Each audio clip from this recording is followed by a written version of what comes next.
Hello everyone, and welcome back to another Strategoi video. Ryan here, continuing our series. We're at the end of, I guess, week 3, if you don't count the weekend. Today we're going to be looking at Slaves to Darkness, and it looks like tomorrow we might be talking about Lumineth. Jonas and I have got to figure out, if that's the case, what that means for us, because I think he couldn't do a video tomorrow.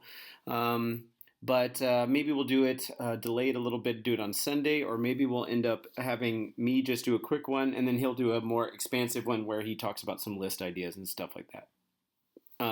But the tip here is, the hint is, put away your 8-pointed stars, forget your pledges to chaos, and get out of the Ghyran Spire. Tomorrow we're going to hike up a mountain. Bring your sunglasses. So obviously with cow mountains and all the Metrica stuff, but also that it's going to be bright, and of course it's in Hish, and that's known for being the realm of light, so it kind of makes sense.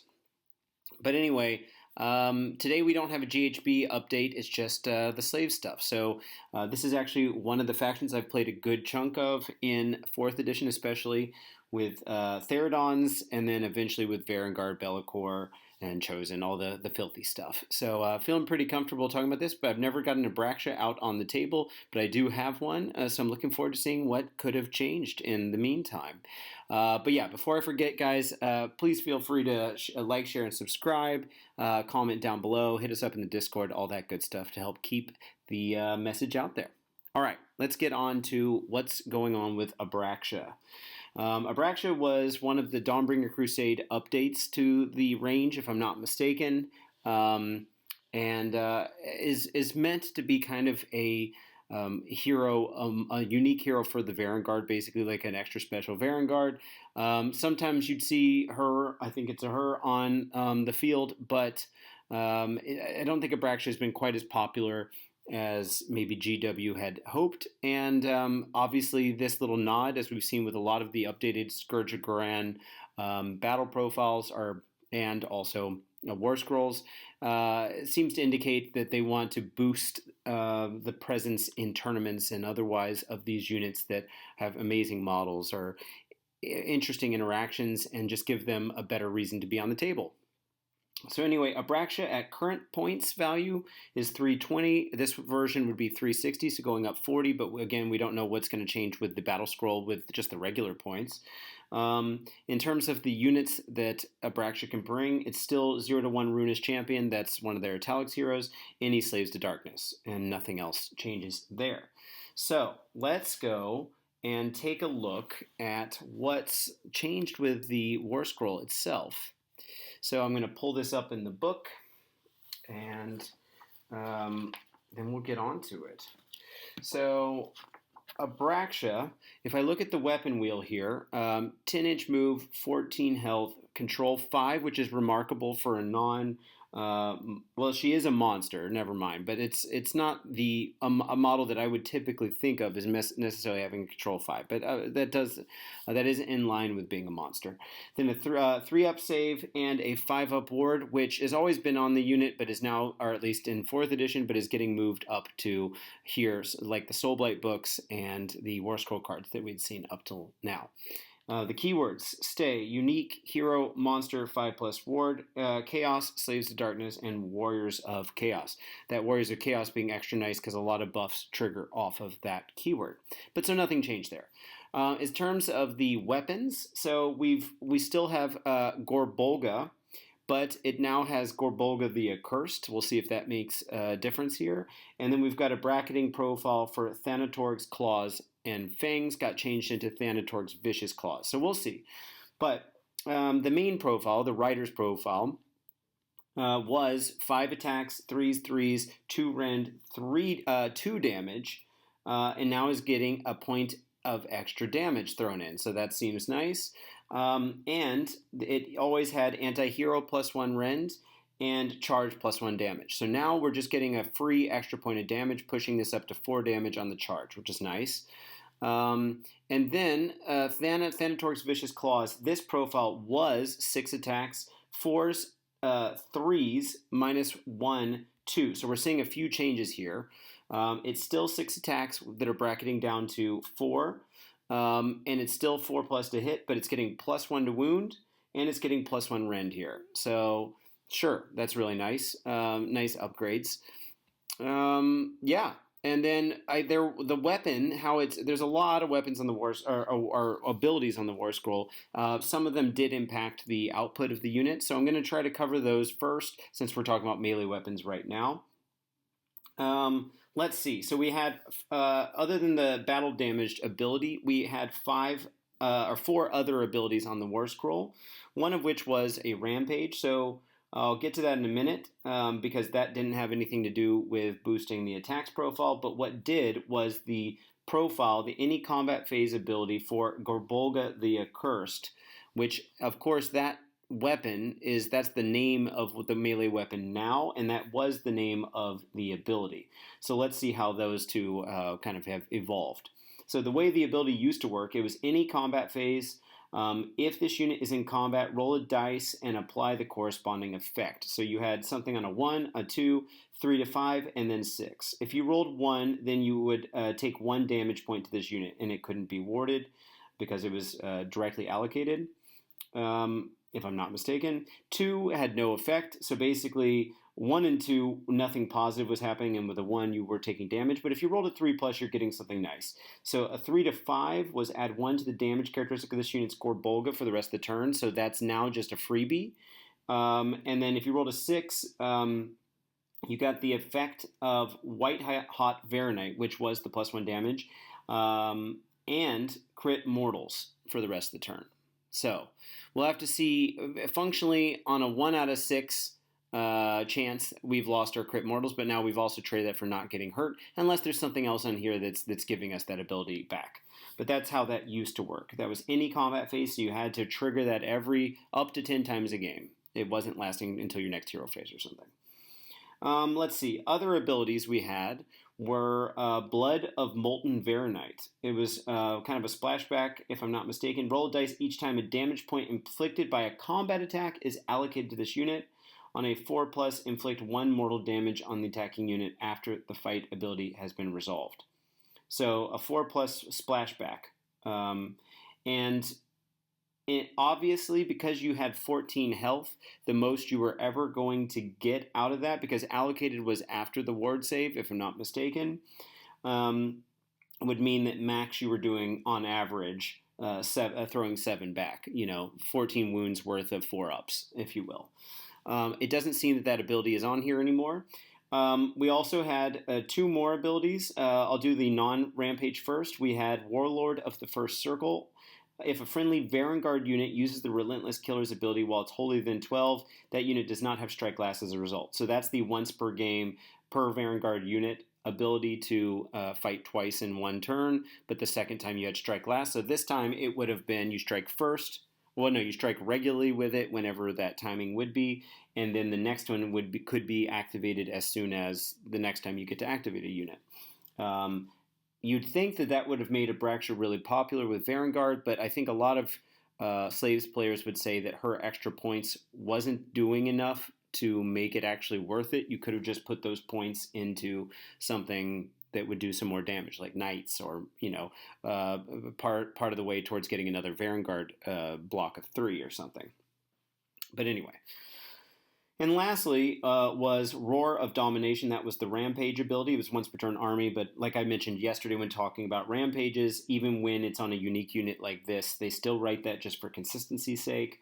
And then any combat phase. It was pick an enemy hero in combat with the unit, so obviously she wanted to go hero hunting, especially with Gorbolga's +1 hero rend. Roll a dice on a 3+, subtract 1 from the attacks characteristic of the target's melee weapons for the rest of the turn. And for those that aren't familiar with exactly how companion weapons work, even though that if it was +1 attacks to your own profiles but didn't say anything about companions, so it was a friendly ability, it would not work on the companion abilities. But when you have a debuff on an enemy unit, it does affect their companion abilities, which could be nice. I mean, like, it's -1 attack per profile that they have on their combat list of melee weapons. So if their mount had like 3 profiles and the rider had 1, then we're talking about -4 attacks functionally, but obviously they're not all equally good profiles. So that's what Abraxia was. Let's see what's changed. I'll start with the rampage since we just talked about a rampage. We've got this charge phase based rampage, which is once per turn army again. Any charge phase, so that could be in your opponent's as well. If this unit charged this phase, pick an enemy unit within 1 inch to be a target, inflict D3 mortal damage on the target, then roll 2d6. This unit can move a distance up to the value of the roll. It can pass through models in the target unit, but must end that unit in combat. So there are certain key things we want to specify here. That last statement, let's cover that first. When it says it can pass through models in the target unit, a lot of times I think the probably most common wording you see here is it can pass through the combat ranges of models in that unit, or through of just models in a unit in general. That would mean that you still have to follow the rules for walking through the models or not, based off of whether you have the fly keyword or not. Well, Abraxia does not have the fly keyword, but does in fact, because of the wording of this rule, it functionally get to fly through this model, and it goes off automatically. So, or this unit's models, I should say. So you're first doing D3 mortal damage, and then you can move a distance up to the value of the roll. Even if you killed that unit with those mortal damage, you'd still get to move the distance. And it can pass through models in the target unit, but not any other unit. So you get to fly through the unit that you charged. And of course, you could couple this with a counter charge if you want. It would still go off. You would just have to wait. No, actually, because you would be doing all of your charge phase abilities at the end of their charge phase, just implicitly because it's their turn. They do all theirs first. Then you would charge first, and then you could resolve this immediately if you want, or wait to do something else in the charge phase if you have something else. So basically, she's getting the chance to kind of reposition and to get into a good place. Not a bad rule by any stretch of the imagination. It is pretty random, being 2d6. But obviously she's covering a lot of ground in one charge, because you would have charged 2d6 and however much you rolled, and then you get to do this automatically. So that's kind of nice. Yeah, I don't hate it at all. Then we've got a combat phase ability and 2 end of any turn abilities. So your combat phase, Champion of the Undivided. Pick a friendly, non-unique Slaves to Darkness unit, wholly within 12 inches of this unit, and that does not have a Pledge to Chaos keyword to be the target. For the rest of the turn, add 1 to the Rend characteristic of melee weapons used by the target while they're contesting an objective you do not control. Interesting. There's a lot of kind of like overlapping conditions here. So first off, it's your combat phase. You're not doing this in the opponent's, okay? So it's only helping you for 5 turns out of the game, max. The targets it can hit.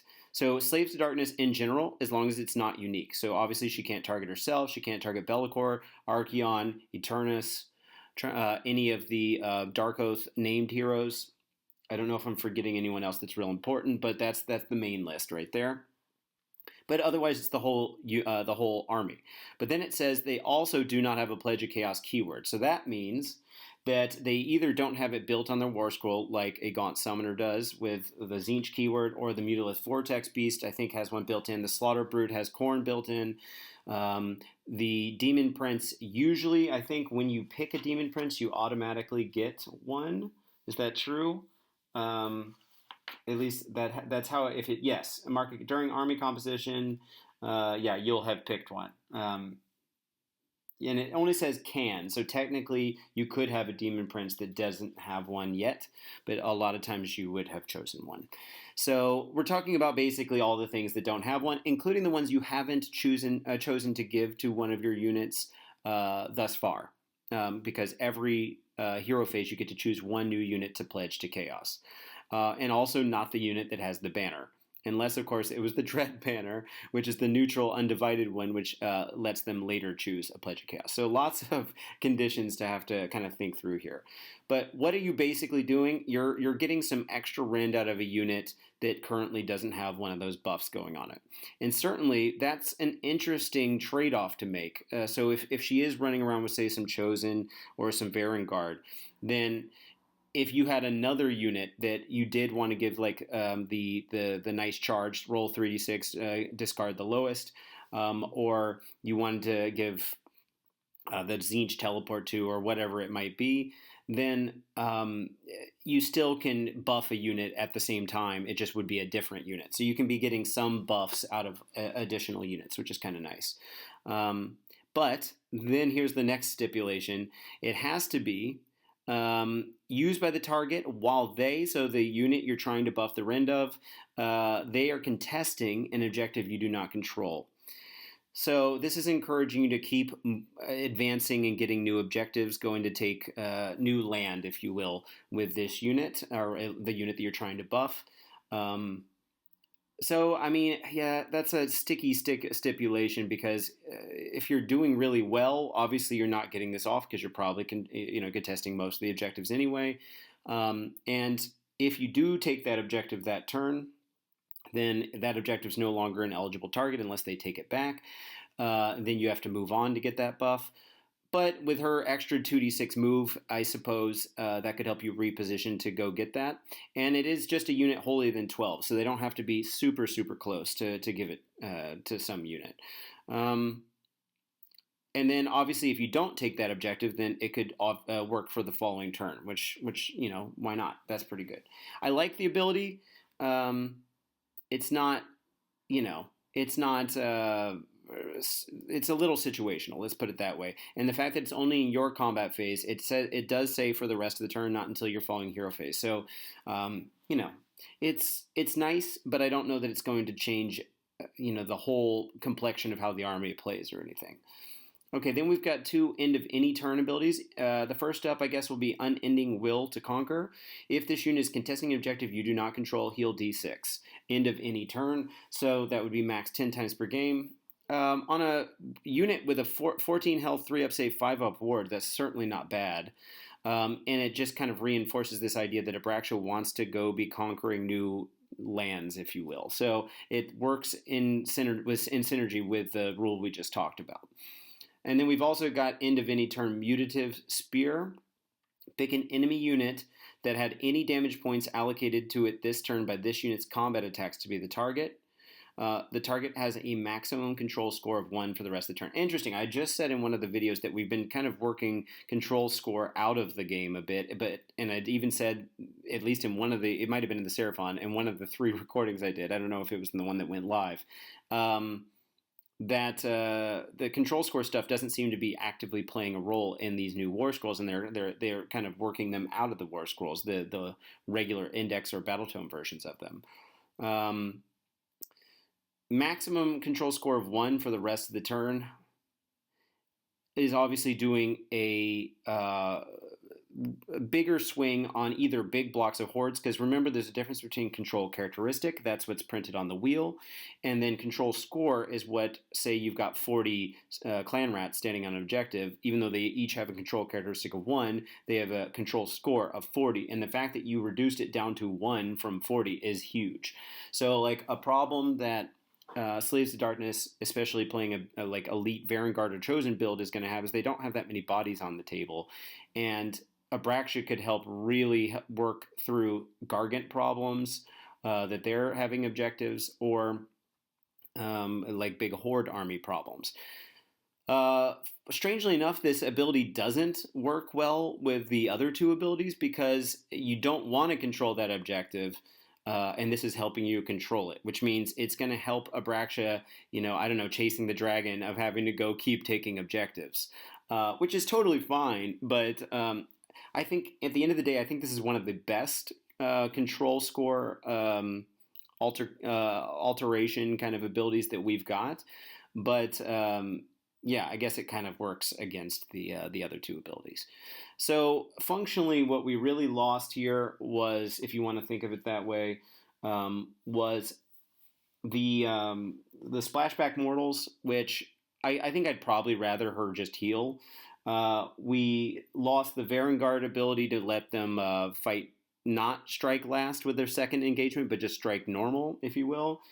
And then we also lost the subtract 1 from a hero's attacks rampage on a 3+. We also lost the ability to get crit mortals on Gorbolga, but that was at the risk, of course, an equally likely risk of taking 1 mortal damage for Abraxia herself. And then obviously we got the damage just built into the profile itself, plus the companion's weapons got better. Ultimately, I think this is a buff to the unit. The healing is nice. The being able to boost a non-pledged unit's melee attacks by +1 rend on your turn is nice. Getting to move a little bit extra for the charge phase is certainly not a problem. And then the control score ability, I do think, is one of the best ones we've seen thus far.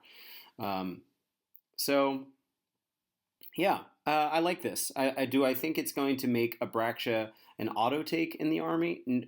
Well, maybe not.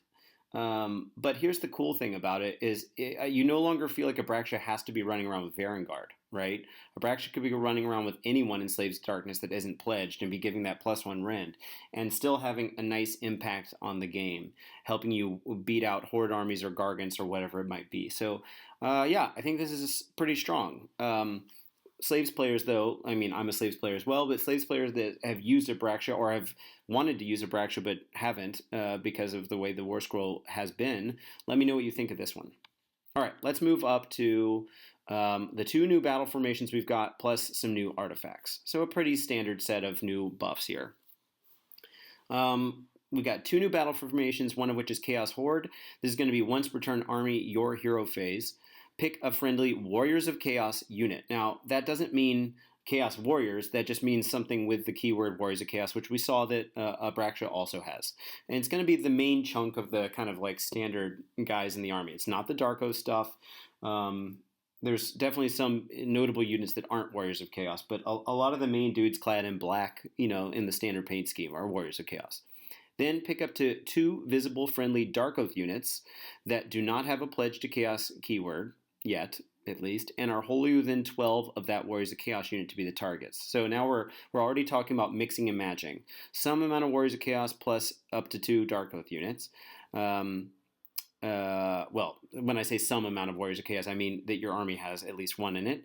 Until the start of your next turn, the targets, so the Dark Oath units, have the same Pledge of Chaos keyword as that warrior. Oh, okay, cool. So it kind of like they kind of taskmaster their way through it. A little Marvel reference there. They learn the Pledge of Chaos that the other guys have. That's cool, and it lasts until you start your next turn. So let's talk about the pledges for people that aren't entirely on top of it. We already referenced the Slaanesh one. The Slaanesh one's been a popular one that for your charge phase, it lets you roll 3d6 and you remove the lowest. So now you could be having 3 units. I mean, you could try to match it up where you never give a Pledge of Chaos to those Dark Oath units. You're always just having them run around with a Warriors of Chaos unit. And remember, that could be Abraxia. And then just handing these things out left and right. You could be giving them a 6+ ward or bumping them up to a 5 if for some reason they already have a 6. That would be the Pledge to Nurgle. You could give them Khorne, which is +1 attacks on their melee weapons, which obviously is nice, but keep in mind, I don't know that the Dark Oath units really are all that, great in melee. And I know that there's also something about giving the pledges. When you pick the unit you're going to give it to, it has to be a non-unique Slaves to Darkness unit, but there's I think a loophole here, which is basically if the Warriors of Chaos unit has a pledge, then you can give that same Pledge to Chaos to those guys, because the stipulation that says that they can't have, or that that unique units can't have it. So I'm thinking about the Gunnar Brand unique unit, which might be one of the better melee output point for point units that Dark Oath has. They couldn't receive that ability because of the wording on Pledge to Chaos, but this is circumventing that ability, and so you could give Gunnar Brand and that crew the pledge temporarily, I think. And then we also have the Tzeentch one, which is the teleporty one. But remember, only one unit can use it, which wouldn't work. I mean, it'd be kind of cool to give one of them the Tzeentch without having to officially give that away. But only one unit per turn can use that ability. So you'd have to pick and choose here. So I think probably the big choices are going to be Slaanesh for guaranteeing they get in. Then again, I don't know if the Dark Oath stuff is really going to be pulling its weight for in combat, where you're like really eager to throw them into combat, or maybe Khorne, same story. So I think as much as I like the spirit of this rule, someone who plays Dark Oath or is really giving it a shot, and I don't mean just like one unit of Fell Riders or whatever. I mean like an army where you really want to take 2 units and give them something and send them in. Most of the abilities that we've got here are abilities that really want to shine with a good in melee unit.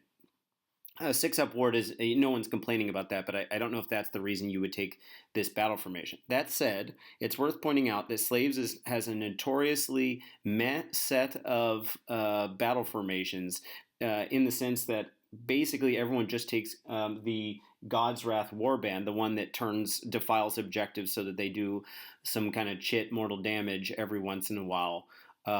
Because there isn't really a great argument for taking any of them unless you're building really heavily into one of the builds, and even then I don't know if it's the right move. So this isn't a bad solution, honestly, considering that God's Wrath Warband's like just kind of meh.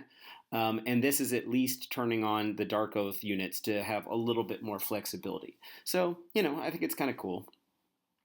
Our next one is Champions of Chaos. It's a passive ability that adds 2 to the attack's characteristic of melee weapons used by friendly, non-monster Slaves to Darkness heroes. Okay.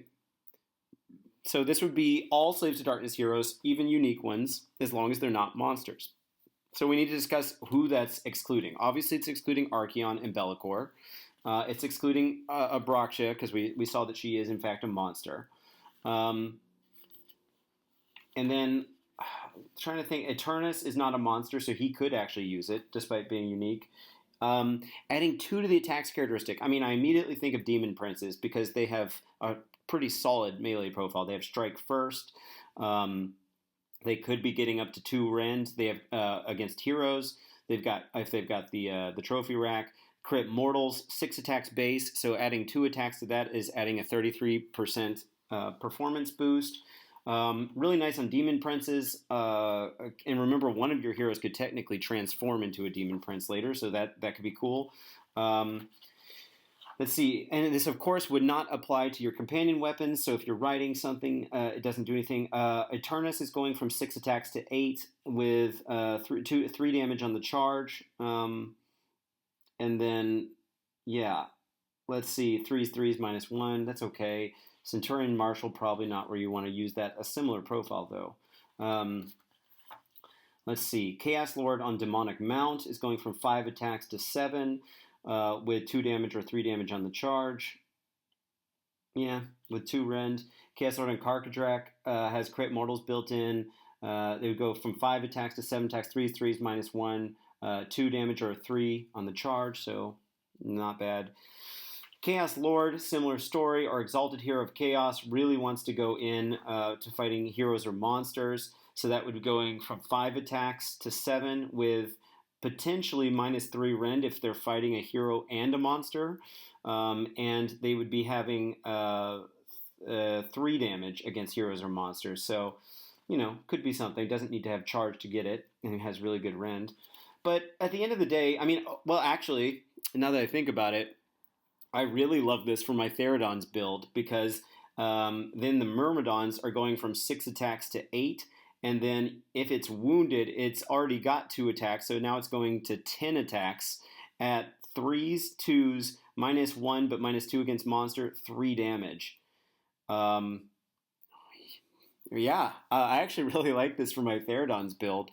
And then I had a Demon Prince in that build at one time, not after they changed the rules, then I didn't.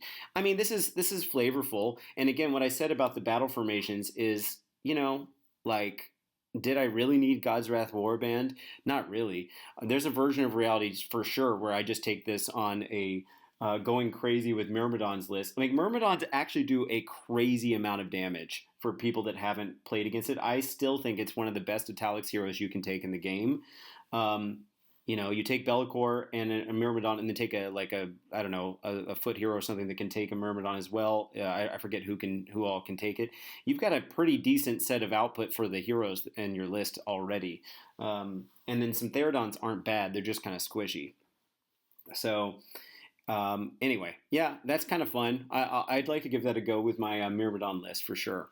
I think I actually technically have 3 Myrmidons, but I accidentally bought an extra one. I only needed 2, but maybe I'll build that 3rd one and go hero hammering just for fun. Okay, so let's talk about the artifacts. And as per usual, I like to talk about the existing artifacts, even though we now know we can double up on these enhancements if we have points left over in our list. So the three artifacts that you have in Slaves already from the book are Infernal Puppet. That's a once per battle start of any turn. So that would be you. The key thing there being you have to know that you're going to use it before the actual hero phases have started. So this would be in your part of the start of the turn, which would either be on your turn when you're picking battle tactics and maybe turning on a place of power, or at least that's what we had available to us. I'm assuming those are staying in the game in some way. Or in your opponent's turn after they've done those things.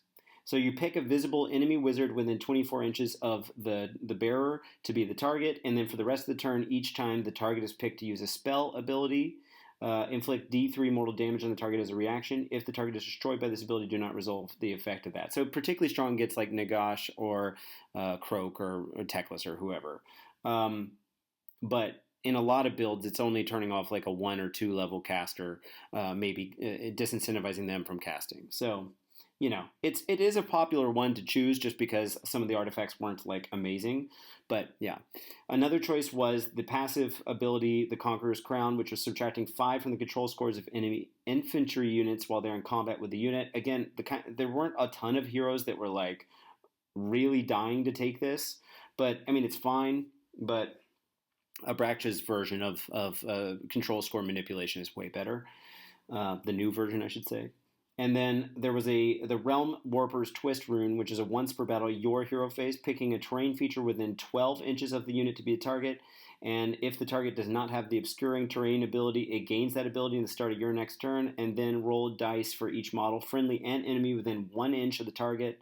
And it's for each model, so not for every unit that's within 1 inch. Then roll a dice for the number of models they have. Literally, you count up the number of models. For each 5 plus, do 1 mortal damage. I didn't see anyone using this. It's just so weird and nichey. And the fact that it's a terrain feature within 12 seems kind of limited, especially considering you use it in your hero phase. So unless you had a teleport or something, which generally speaking, I don't think the Slaves has access to, then at least not in your hero phase, then it's 12 inches before you've moved. So kind of a weird one. So let's see what we're replacing those with, or what our new 3 options are. So we've got End of Any Turn, Amulet of Chaos. Pick a visible enemy unit within 12 inches of this unit to be the enemy target, okay? Then you can pick a friendly Dark Oath infantry unit in combat with that enemy unit to be the friendly target. Roll a d3 on a d3 2+, inflict amount of mortal damage on the enemy unit equal to the roll, and if there is a friendly target, return a number of slain models to it equal to the roll. Okay, this is kind of a weird one. First off, even though it's only really interacting with Dark Oath infantry, at least for the friendly side of the equation, the bearer could be any type of bearer that can carry an artifact, so non-unique heroes in Slaves. And interestingly, the range that you're picking to pick the enemy unit, though that is 12 inches, the Dark Oath infantry could be kind of anywhere as long as they're in combat with that unit. So it could be quite a bit further away. And then you're doing some D3 mortal damage, but it's not doing a whole lot. And remember, the way the effect is working here is even though the D3 is impacting the mortal damage, it's also impacting the exact same number you rolled. So it's not only turning the ability on, but it's also determining how much mortal damage and slain models you're bringing back. So 2 or 3. I think this is fine, but I just, again, don't know how much Dark Oath infantry is really trying to get super into combat. And to be honest, I haven't spent a whole lot of time actually taking Dark Oath seriously because I just know that it's not been much of a thing you're going to see on the table. So I'm going to scroll back and look at kind of like what we're talking about here. I mean, it's just says Dark Oath infantry, so you could be resurrecting models out of the Oathsworn Kin. That's the one that comes with Gunnar Brand. Otherwise, you're looking at Dark Oath Marauders or Dark Oath Savagers. Savagers do have 2 attacks at Force 3s, crit mortals, no rend 1. And could have a 5-up ward if they fulfilled their mission, I guess, their Dark Oath quest. And then Marauders are 2 attacks, force 3s, no rend 1. They get rend if they got a charge off on 8.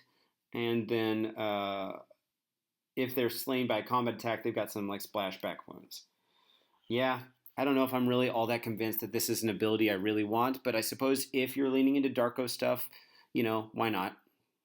Could be nice to keep bringing them back. Maybe if you go for a horde build with a bunch of Darko stuff, then this is a light way of recurring. But I'm not super impressed with it. Let me know though if you got a better feel for this than I do. Okay, the Varanite Shackle. This is a passive ability. Friendly non-Warriors of Chaos Slaves to Darkness units have a 6-up ward while they're holier than 12. Interesting. So now, usually we see that buffs are applied to specifically Warriors of Chaos units. So now it's good to take inventory of what the non-Warriors of Chaos units are, because some of those are, obviously it's Dark Oath stuff, right? So this is another Dark Oath ability. And personally, I think this is a better ability for Dark Oath in general, just to make sure they've got some extra protection. But let's talk about the other ones that aren't slaves to Warriors of Chaos. So Archeon is Warriors of Chaos. The Gaunt Summoners, though, are not. So your Gaunt Summoners would be getting it, except that they have a 6-up ward already. So you can forget about that. Abraxia, as we've already mentioned, is Varangard R. Bellicor is not, but he already has a 6-up ward. So once again, unnecessary overlap. Interestingly, Eternus, I guess because he's associated with Bellicor, would get this ability because he is not Warriors of Chaos. And the same could be said for the Centurion Marshal. That said, I'm pretty sure the Centurion Marshal only really sees play in the Legion of the First Prince because of his interaction with Legionnaires and Demon units. The Demon Prince does not have the keyword, but already has a 6-up ward, so nothing changing there. All of the lords on foot or mounted are all Warriors of Chaos. So anything that says Chaos Lord or Exalted Hero Chaos, the Sorcerer Lords. Interestingly, once again for my Therodon's list, is neither the Myrmidon nor the Therodons have that keyword, so they would be getting it. So this would be great to put on a Myrmidon that you're sending up with all the Therodons. So I'm already loving it. To get that 6-up ward. Back before the book came out, I often gave them Mark of Nurgle to have them be -1 to wound. Though I'd still prefer a -1 to wound on them, this 6-up ward is not bad. And now, of course, that means I would never choose the Mark of Nurgle for them. I would rather choose Mark of Khorne for +1 attack, or maybe the banner for, what's it called? Slaanesh, so that one of them can Pokeball in or whatever I want to do with that unit. And that's a reference to the Gaunt Summoner's ability. And then the other one, maybe I give Mark of Khorne 2 or something. Let's see. So Legionnaires would also qualify, so they could be getting a 6-up ward from this. Not the Chariots, not the base normal guys. If we look at some of the non-Darko stuff, we're looking at obviously all the Darko stuff, but non-Darko stuff, so that would be the Mutalith Vortex Beast would be getting this. That's kind of interesting. The Slaughter Brute as well. And your Chaos Spawns. Your Furies, but they already have a 6-up ward. Your Mindstealer Spheranx, your Fomoroid Crusher, and your Raptrix. So, for me, probably the most interesting is, obviously, if you're running a Dark Oath list, this could be something. I think it's better than the one that's bringing back models. And also for my Therodon's list in particular, I think this could be real fun. Okay, and then last but not least, Head of the Unworthy. If a friendly Slaves to Darkness hero with any Dark Apotheosis points is destroyed, give this unit 8 Dark Apotheosis. Interesting. Okay, so if you don't know, it's kind of a non-rule, but technically it can happen. I've had it happen once on a technicality, late in the game, that you can choose a hero at the beginning of the game during the deployment phase. That's a non-unique Warriors of Chaos or Dark Oath hero, and they get Dark Apotheosis points. And each time the target uses a fight ability, it gains D3 Dark Apotheosis points, so that could happen, generally speaking, 10 times per game. But if for some reason the hero had fight twice, there's, I think, a heroic trait to let that happen, then you could get it up to 11 if you really needed it. And at the end of each of your turns, not those of your opponent, if the target is contesting an objective that is wholly outside friendly territory, which sometimes is difficult, especially for a foot hero to get over there, it gains another D3 Dark Apotheosis points. And basically, once you get up to 8, then you can, in any hero phase, once per battle, convert that unit, heal that unit, and give it a 5-up ward, or convert it into a Demon Prince and then pick all the stuff that you get to pick. Now, I was curious by looking at this rule because I was assuming that the wording from these rules would have restricted it. Because like what you're seeing here is a friendly Slaves to Darkness hero with Dark Apotheosis points. And the way that they would have gotten those is by being your once per game choice as an Eye of the Gods guy to get Dark Apotheosis points. So that's the main way they would have gotten any. And they just have to have had at least one. And then when they die, another hero, or well, the one that's got this artifact of power, immediately goes straight up to 8, which is enough to convert your dude in the following hero phase into the Demon Prince or whatever you want. Now, there might be an additional loophole here because there is another heroic trait that in the deployment phase, it says if this unit is picked as the target of the Eye of the Gods, then it gains 3 Dark Apotheosis points. So I was thinking maybe it could be an additional way to guarantee that a unit had a Dark Apotheosis points without having been your choice. But the wording of Favor to the Pantheon, the heroic trait, specifically says that they need to be one and the same person. So, but that is a way to automatically have 3 Dark Apotheosis points, and then you send that unit in to die. And there's no range. These two heroes don't have to be standing next to each other. As soon as that hero dies, then you get another one that turns into a Demon Prince. Now, as much as this sounds fun, I kind of think it's an unnecessary set of stuff to get like an upgrade to a Demon Prince. And to be fair, some of the better units that could have been triggered, at least with your built-in Eye of the Gods choice, would be the faster like cavalry type dudes that have a 3-up save, like on Demonic Mount or Karkadrak.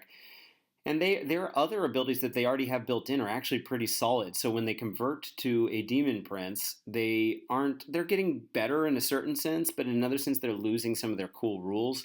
And I've never really thought that the ability was all that necessary, that you really need to get this to go off. I mean, I guess the other thing that's kind of cool is you could try to send that hero that you chose for to be the hero that was going to change into a Demon Prince or get the 5-up ward and heal.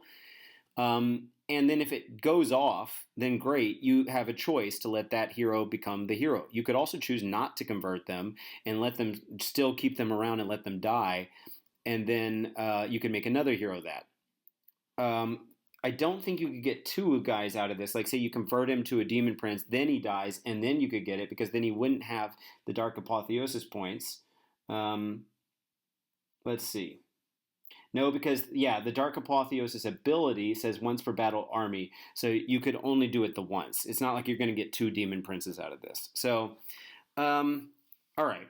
Out of these abilities, the only one I'm real psyched about, and only for very specific builds, is the Varanite Shackle.